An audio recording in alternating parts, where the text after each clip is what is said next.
So what we're going to do here is we're going to find intercepts on a graph. We're going to find the x-intercept and the y-intercept.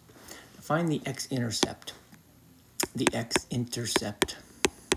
all you do is you make y equal to 0. Make y equal to 0.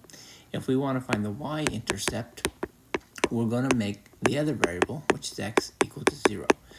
And to do that, we're going to start in standard form. So if we take our equation, 2x minus 3y plus 8, and I'm going to put in standard form, which is 2x minus 3y, and if I move the 8 over, I get a negative 8.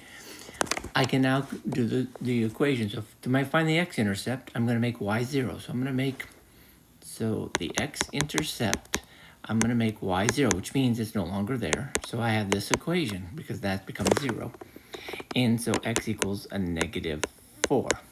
To find the y-intercept, I'm going to make x 0. So basically the x cancels out. I have what's left over is negative 3y equals negative 8.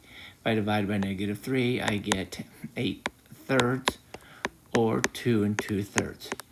So basically, I now can put points on the graph at those particular spots. So x negative 6, or negative 4, 1, 2, 3.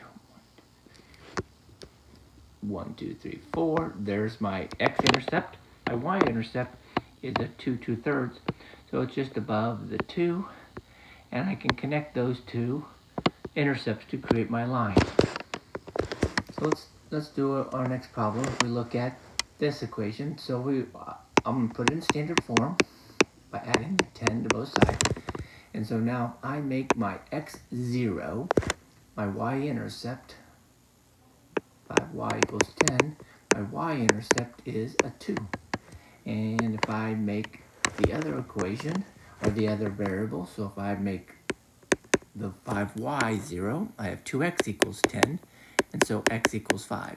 So this is my x-intercept, and this is my y-intercept that I can graph and then connect those 2 points. So my y-intercept is a 2, so I'm going a 2 on the y line, and I'm going to go 5 on the x line, 1, 2, 3, 4, 5, and I can connect those two to create my graph.